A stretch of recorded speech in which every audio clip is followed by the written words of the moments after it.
तो मोदी जी जो है हमारे प्रधानमंत्री हैं, सचमुच हम मानते हैं, लेकिन उसका झूठ बोलने वाला रोड पर भी कोई साधु नहीं। लेकिन नीतीश कुमार जब अपना परिवार को नहीं लेकर चले तो समाज को क्या लेकर के चलेंगे?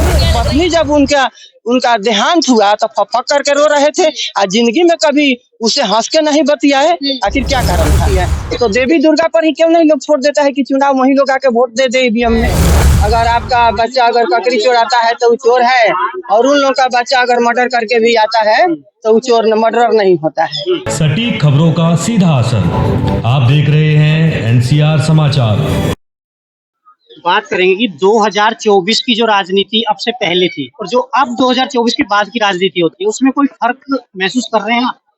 देखिए, राजनीतिक फर्क हम लोग को महसूस नहीं होता है, क्योंकि शुरू से लालू यादव जो है गरीबों, दलितों, एसटी बहुजन समाज को लेकर चले हैं। ईडी और सीबीआई का इंटरफेयर हो गया, उसकी बात नहीं कर रहा। हाँ, तो देखिए वो तो होते रहता है। कमजोर लोग जो है, अगर आपका बच्चा अगर ककड़ी चोराता है तो वो चोर है, और उन लोगों का बच्चा अगर मर्डर करके भी आता है तो वो चोर मर्डर नहीं होता है। तो लालू जी ओबीसी ग्रुप के हैं, छोटे समुदाय के हैं, इसलिए उन पर ईडी सीडी बैठते रहेगा, लेकिन उस सब कुछ कुछ होने वाला नहीं है। क्या कहेंगे कि कहीं ना कहीं जैसे अब आप जिस पार्टी से हैं उसके जो लोग हैं वो चुप बैठे हैं। आज का वो वक्त है कि नेताओं को तो सड़क पे उतर जाना चाहिए, लेकिन सड़क पे क्यों नहीं उतर रहे? इसका मतलब कहीं ना कहीं चूक है, सीबीआई का या ईडी का डर है? नहीं, हमारे सुप्रीमो का जो आदेश होगा लोग सड़क पर उतर जाते हैं। अगर उनका जब तक आदेश नहीं होता है तब तक लोग चुपचाप देखते रहते हैं कि क्या सरकार में हो रही। अब जो जैसी स्थिति अब बनी, जहाँ मन करता है आदमी पलट जाता है, किधर चला जाता है, कहीं ना कहीं जनता का नुकसान है या नहीं है? तो ऐसे में तो उतरना चाहिए था सड़क पे। नहीं, जब तक उनका आदेश नहीं होगा तब तक कोई नहीं उतर सकता। तो ये आदेश नहीं होगा तो सड़क पे नहीं उतरेंगे। तो इससे एक मैसेज गलत नहीं जाता है जनता की आवाज कौन बनेगा? आवाज लड़ेगा कौन? तो आवाज बनने के लिए सब लोग तैयार है, ऐसी बात नहीं है कि नहीं बनने के लिए तैयार है, लेकिन जब तक उनका आदेश नहीं होगा तब तक कोई कुछ नहीं बोल सकता। लालू जी को मौका मिल गया, नीतीश कुमार देखिए वो तो आज से नहीं, समझिए कि हम जब से मैंने राजनीति में हम कदम रखे हैं तब से नीतीश जी, वो विधायक हो चाहे एमपी हो, वो अपने मन का काम करते हैं। पलटना है तो पता ना अपने आप निर्णय ले लेते हैं। अभी नया में तो लोग कह रहा है यही बात, जो उपेंद्र कुशवाहा जो है अगर आरजेडी में आते हैं तो पीछे दौड़े आरजेडी में आते हैं, अगर बीजेपी में जाते हैं तो दौड़े बीजेपी में चले जाते हैं।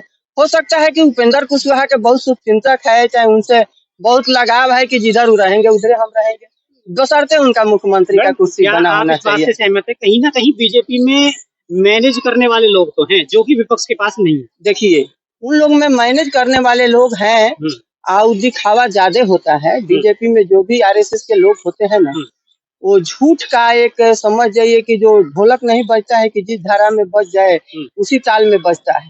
तो मोदी जी जो है हमारे प्रधानमंत्री हैं, सचमुच हम मानते हैं, लेकिन उसका झूठ बोलने वाला रोड पर भी कोई साधु नहीं मिलेगा। अगर मैं बिहार की बात करूं, केवल बिहार की, ये लागू तो पूरे भारत में है। हाँ। जैसे बीजेपी नए एक्सपेरिमेंट कर रही है, नए लोगों को मौके दे रही है, नए विचार आ रहे हैं, नए लोग आ रहे हैं, युवा आ रहे हैं, तो विचार तो आ रहे हैं, नया दिमाग आ रहा है, नए चाणक्य आ रहे हैं उनके पास। तो विपक्ष ऐसा काम क्यों नहीं करता है? नए लोगों को क्यों नहीं मौका देता है? नए लोगों को लाए, उनके दिमाग से काम करे। वो बुजुर्ग लोग जो हैं उनको ही बैठा के रखा है। नहीं, बुजुर्ग लोग के बैठाने की वैसा बात नहीं है। जो बुजुर्ग लोग को बैठा के रखे आई, नया लोगों को ले लेते हैं। नया लोग को ले करके क्या करते हैं? नए लोग उसमें जाकर के क्या बोल पाते हैं? क्या राम मंदिर बन गया क्या? उसमें कोई एसटी का नौकरी मिल गया क्या? वही मेडिकल कॉलेज बना होता तो सब बच्चे पढ़ते, वही कहीं कॉलेज बना होता या स्वास्थ्य विभाग बना होता तो कोई जाते रूप दिखाने के लिए। सरकार तो कह रही है कि पैसा बहुत आ रहा है और ये विकास में लगेगा। अच्छा, ये बताइए, पैसा तो आ रहा है, पैसा का रखवार कौन होता है? वही लोग हैं जो बोरा में कसते हैं, झोला में कसते हैं, चुनाव में लगेगा। अच्छा, ये बताइए, जब चुनाव प्रचार होता है काहे लोग रात में घूमता है? किस व्यू से पैसा बांटता है? सबके खाता में जा रहा है, तो स्कूल कॉलेज क्यों नहीं खुलवा रहे हैं कि लोगों के खाता में कहते हैं कि हम तो 1000 2000 रुपया भेज रहे हैं। क्या ईवीएम में गड़बड़ है? हाँ, है। ये तो हम माने 100% मान रहे हैं कि ईवीएम में गड़बड़ी है। क्या लगा? क्योंकि ऐसा बताइए, हम लोग इतने आदमी खड़े हैं, हम जान रहे हैं कि हमको 100% यहाँ वोट मिल रहा है, तो वोट अगर काउंटिंग होती है तो वहाँ क्यों नहीं निकलता? तो पर विपक्ष तो उससे कोई भी मुद्दा नहीं उठा रहा, क्यों आप ही नहीं? लोग उठा रहे हैं। क्यों नहीं उठा रहा है? उठा रहा है कि बैलेट पेपर से चुनाव हो। पर विपक्षी तो कांग्रेस पार्टी लेके आई है फिर ईवीएम। ईवीएम कांग्रेस पार्टी लेके आई थी, अमेरिका में चला था, उस समय लोगों को नहीं समझ में आया जहाँ ईवीएम से जो चुनाव होगा वो स्वच्छ होगा, लेकिन स्वच्छ तो हो नहीं रहा है।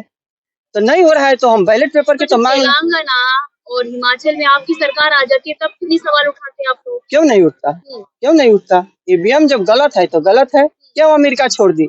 सबसे हमारे वहाँ देवी दुर्गाओं की पूजा नहीं होती है, अमेरिका में हमारे यहाँ होती है, तो देवी दुर्गा पर ही क्यों नहीं लोग छोड़ देता है कि चुनाव वही लोग आके वोट दे दे ईवीएम में?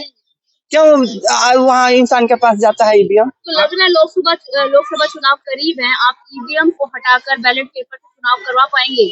हो सकता है। चुनाव आयोग तो कह रहा है कि कुछ गड़बड़ी ही नहीं है। नहीं हो सकता है, ऐसा थोड़ी है कि नहीं हो सकता है। इलेक्शन कमीशन जो है वो जगह जगह बैंक एलईडी टीवी लगा के जो है प्रचार कर रहा है कि ईवीएम में कोई गड़बड़ी नहीं है, तो आप इसको काउंटर करने क्यों है? परेशानी जो है ये काउंटर करने के लिए, इसका जवाब देने के लिए आप लोग क्या कर रहे हैं? आप लोगों की स्ट्रेटेजी क्या है? कैसे आप इलेक्शन कमीशन को जवाब देंगे? देखिए, सरकार मोदी जी की है, सरकार वो जो चाहते हैं वही काम करते हैं। विपक्ष तो मजबूत है नहीं, कांग्रेस वहाँ मजबूत है नहीं।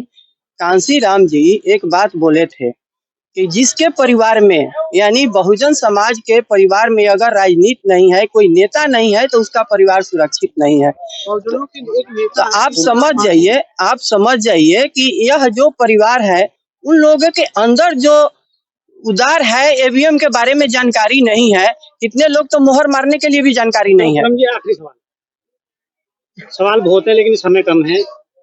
यदि आपको कहा जाए कि आप एक चीज कोई बदल सकते हैं तो क्या चीज बदलना चाहेंगे? ईवीएम। ठीक है, धन्यवाद। मैडम, एक सवाल अभी वर्तमान में जो राजनीति चल रही है बिहार में, उसको लेकर ये है कि जो तेजस्वी यादव है, एक तरफ नीतीश कुमार है। नीतीश कुमार जो है इंडिया अलायंस को ज्वाइन कर लिए, इससे क्या जो है इंडिया अलायंस तेजस्वी यादव के ऊपर कुछ फर्क पड़ने वाला है? उनकी राजनीति में कुछ बदलाव आने वाले हैं? देखिए, नीतीश बाबू और लालू यादव इस सोच कर चले थे कि हम लोग एक पार्टी में आ गए तो हम लोग बहुत बढ़िया से सरकार चलाएंगे, अपने लोगों को माने अच्छा से अच्छा संदेश पहुंचाएंगे। लेकिन नीतीश बाबू के मन में जब आता है तो पलट ही जाते हैं।